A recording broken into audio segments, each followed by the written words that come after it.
and they've come up with a very intriguing answer to a key question in life. So you walk into the room, you see Abba is performing, you're up against Abba, what should you do? And again, the same result comes back again and again. And the result is basically, hello and welcome. My name is Dr. Raj Persaud. I'm a consultant psychiatrist. I'm based in private practice in Harley Street, London in the United Kingdom. I'm a consultant psychiatrist. And I want to talk today a bit about the psychiatry, or you could say the psychology, of the Eurovision Song Contest.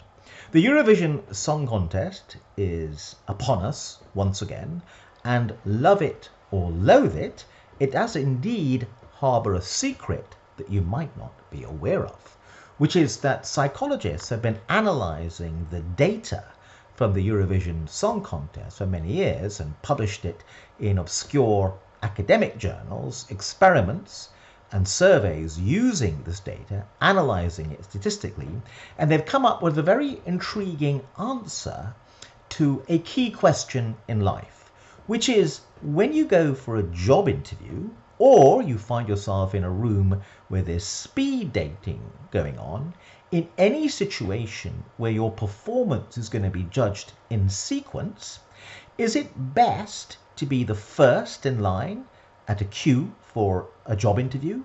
Should you be in the middle of the sequence, or should you go last in a job interview or a speed dating situation in order to maximize your chances of success?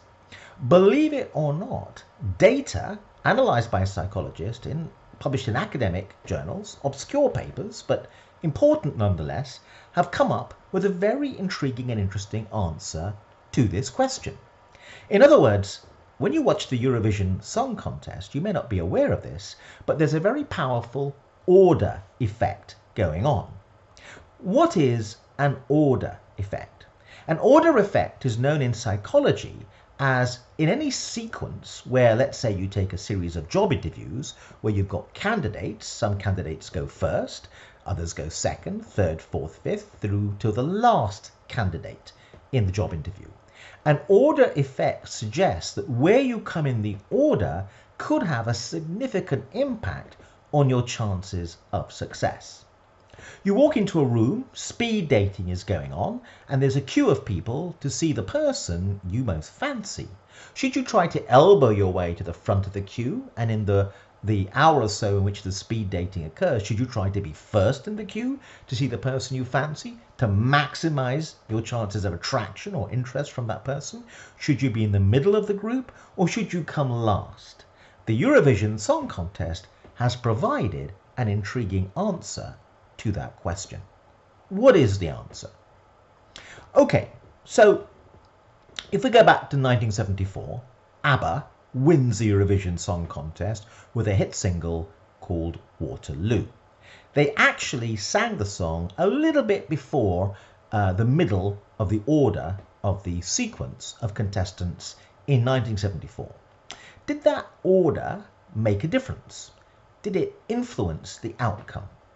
Repeatedly, over many years of analysing hundreds and thousands of data points, psychologists have discovered, analysing data from the Eurovision Song Contest and other musical contests and other competitive situations, like in the Olympics, like in sports like gymnastics in the Olympics, where a judge makes a decision about who gets the gold medal, is there an order effect?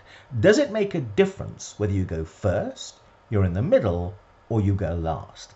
Could you use the findings from this obscure academic research, which has found the significant effect as to an order effect, to your advantage in life? I believe you could, which is why I'm discussing the results of these experiments with you at this time.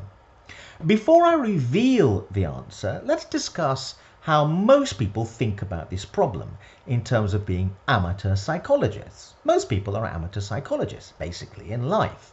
So amateur psychology would say, let's think about this problem in a job interview. Maybe there's an advantage in going first, because after all, the people doing the interview are fresh and enthusiastic. They have not been worn down by a long day of hearing people saying the same dreary, boring answers. They're enthusiastic, they're bright-eyed and bushy-tailed, and you walk in as the first candidate.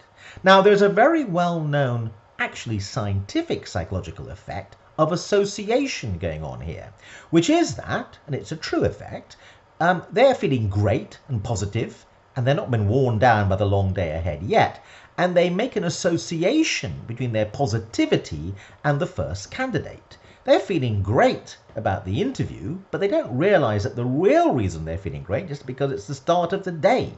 But they link that in their heads unconsciously with the first candidate.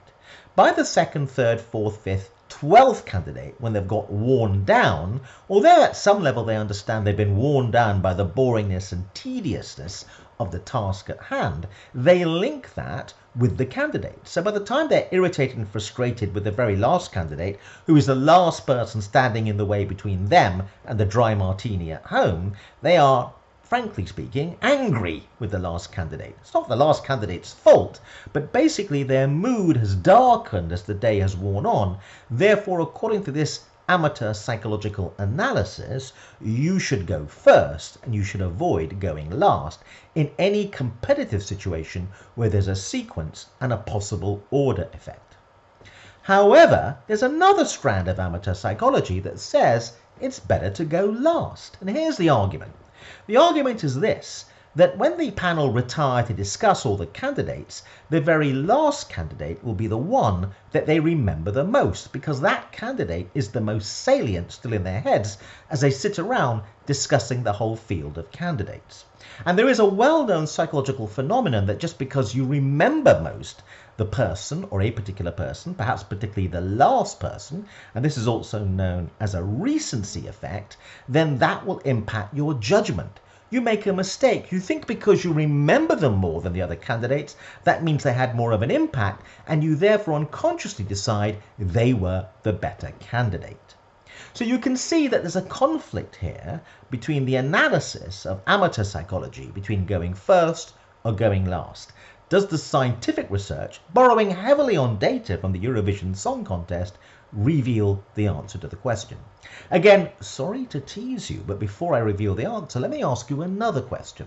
Suppose you walk into the room, the waiting room before the job interview panel, and you see a bunch of candidates, and you recognize some of them as rivals for the particular job you want, and you know that one of them is a very strong candidate. Should you try to find out where they are in the order and be right next to them, like just before them or just after them? Or should you try to be as far away from them as possible in the order in terms of to take advantage of an order effect? Amateur psychology would say there's a contrast order effect in play, which is that if they are brilliant, you don't want to be right next to a brilliant candidate because it will look badly on you. There'll be a contrast effect where if you come in just after a brilliant candidate and you're not as good as them, but you're not terrible, the contrast effect will mean they think, the panel interviewing you, that you're actually much worse than you really are if you've been interviewed further away in the order from the really good candidate. Okay, so what's the answer to the question? I'm going to quit tormenting you now and reveal the answer. A lot of research has looked not just at the Eurovision Song Contest, it's looked at Olympic athletic sports where judgment is in play, like in gymnastics. It's looked at classical music contests, and it's looked at all sorts of different contests. And again, the same result comes back again and again. And the result is basically the last shall be first. That's the name of the phenomenon. In other words, it's always best to go last. And the Eurovision Song Contest has revealed that songs that tend to go last, or contestants that go last, or later on in the order, have a significant advantage. Everything else being equal. This is a very important caveat point about an order effect. No one is saying that if you're just completely terrible, that if you go last, you will then get voted first. No. What they're saying with an order effect is everything else being equal, all the candidates being roughly the same, there is a powerful advantage in going last. So, One of the theories in scientific psychology as to why going last or near towards the end as possible is better is indeed a recency effect, a tendency to remember more the very last candidate and to associate that memory with an idea that that last candidate has had more impact, and therefore you make the mistaken assumption, if they've had more impact, that basically they were better than the other candidates. There's another idea around, though, which is very interesting, I think, called a calibration effect. What this theory says is, let's think hard about what's really happening as you watch song after song after song, and you're trying to make your own judgment as to who is the best. Very rapidly, the theory says, you will develop your own kind of calibration, and that calibration will feature very strongly an idea about who is average. Most people are going to be average in performing in these contestants, in these competitions. So you'll go, that person, they were a bit average. Next one, they were a bit average. He was a little bit above average. She was a little bit below average. Okay, so you're anchored by the idea of the average. And as the contest goes along, that becomes your calibration point. Now, later on in the contest, anyone that's a bit above average or a bit below average is rated, according to this theory, in a much more extreme manner. So at the beginning of the contest, when you're kind of finding your feet as to where the average is, people will tend to cluster near the average. As the contest wears on, anyone who is above average or below average is such a relief for you to find someone a bit different. You tend to do an extreme rating psychologically. You tend to assume as a contest wears on that people who are a bit better are a lot better than they really are, and people who are not that good are actually worse than they really are. According to this theory, if you're really quite bad, don't go last. You'll be rated as even worse than you are. So part of the theory in psychology is have some sense of where you are in the field. But if you believe you're roughly speaking average and everyone else is average, go last. However, there's one other wrinkle and one other caveat to that effect. And that idea is about the theory about if you're up against a really good candidate. You walk into the room, you see some genius star, and you think, oh my God, I've got no chance. Should you go next to them in the order, or should you be as far away from them as possible?